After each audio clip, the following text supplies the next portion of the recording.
Good morning, children. We have finished this chapter 17 and we have also discussed ABC part. Today we will be doing D and E part. Let me tell you here. First question D1. Which were the two main sects of Hinduism?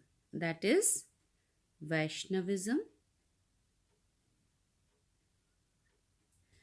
and Shaivism. You will get this answer in page number. Let me show you this where you will get this answer. You will get this answer in page number 144. This one.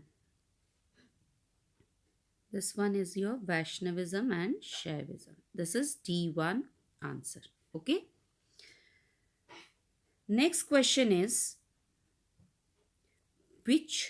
what were the main contribution of Prabhakar Vardhana as a king? You come to first page of this chapter. In the second paragraph, you will see Prabhakar Vardhana conquered many places and established a large kingdom. This will be the answer of D2, right? Next question is,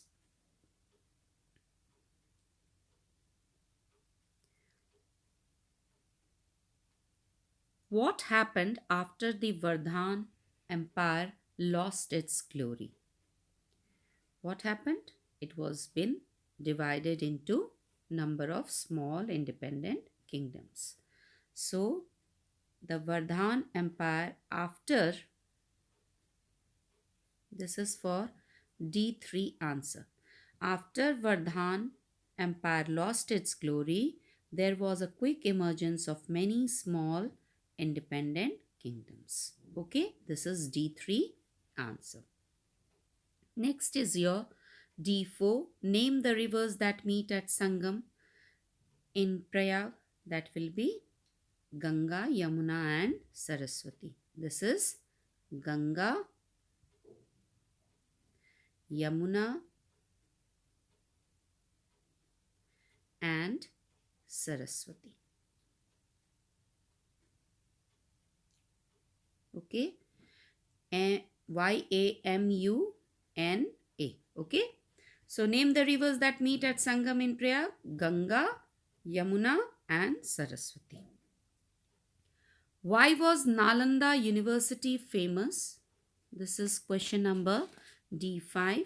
You will get this answer in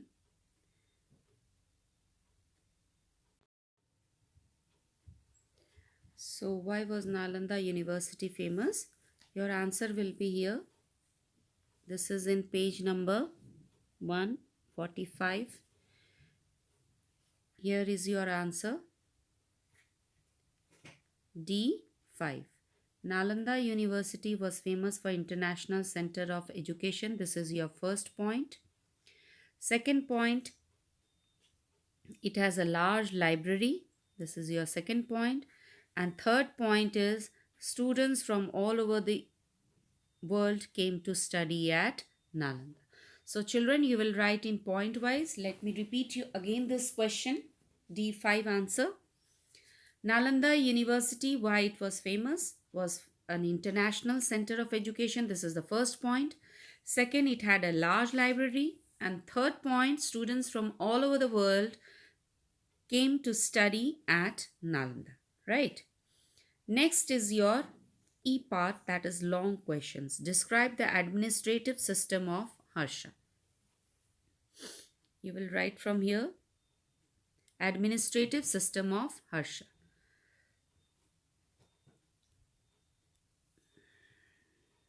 First point, this is your E1 answer. E1 answer.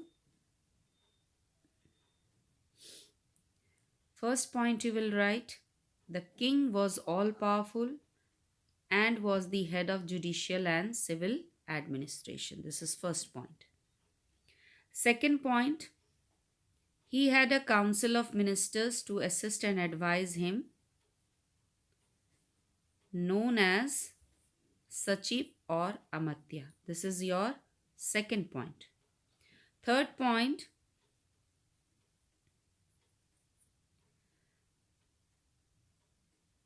the provinces were known as Bhuktis or Desh.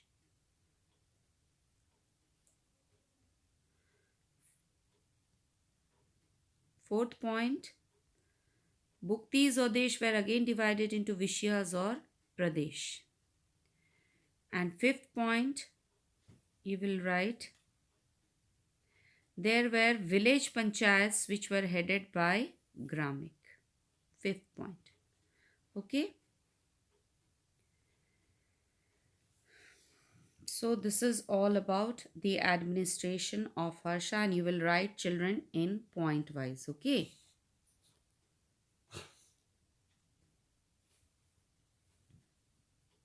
Next question is,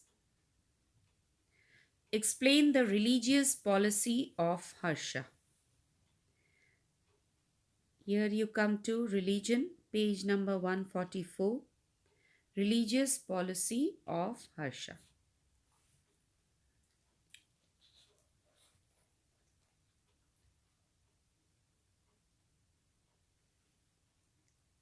E2 answer.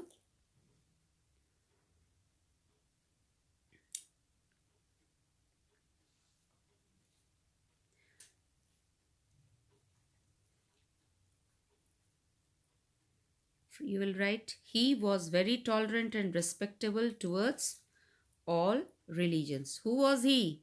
In place of he, you will write Harsha. Harsha was very tolerant and respectable towards all the religions. Harsha used to organize a conference at Prayag, Allahabad, the Sangam of Ganga, Yamuna and Saraswati every 5 years.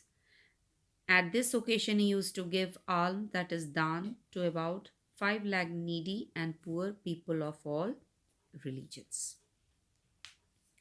So this was the religious policy of Harsha. Okay.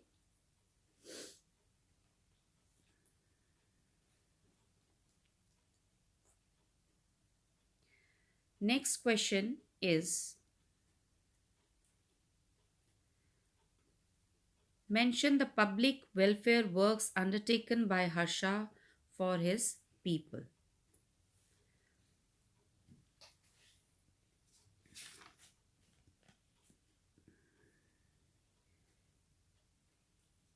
For public welfare, you will write, this is E3 answer, and you will write in point. Harsha was a benevolent ruler. He built temples, chatyas, viharas, dharmshalas, schools. This is your first point. Second point, you will write,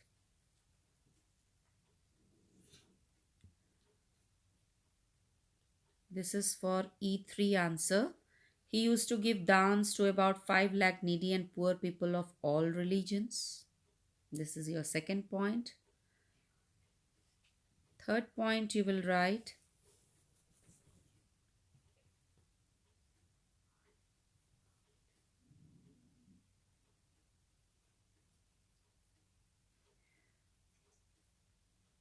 E3 answer.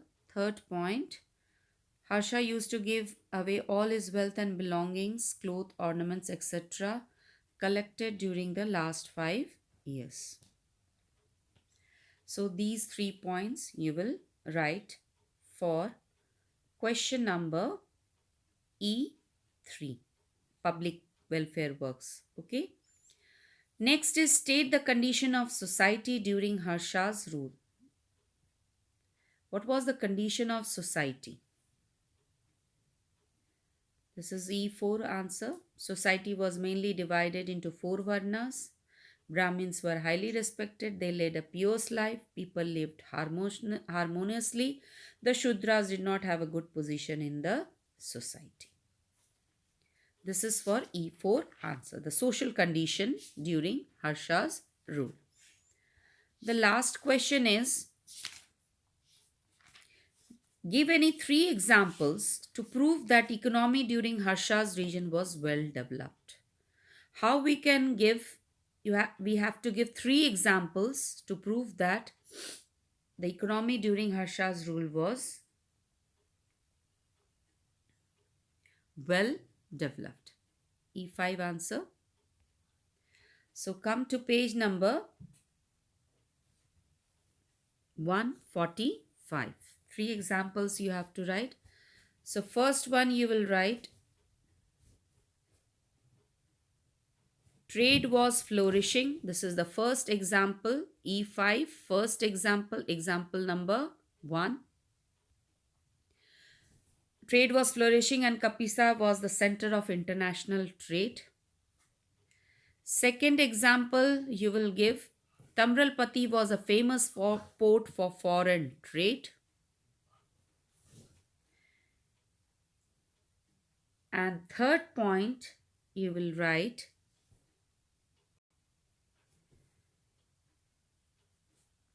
that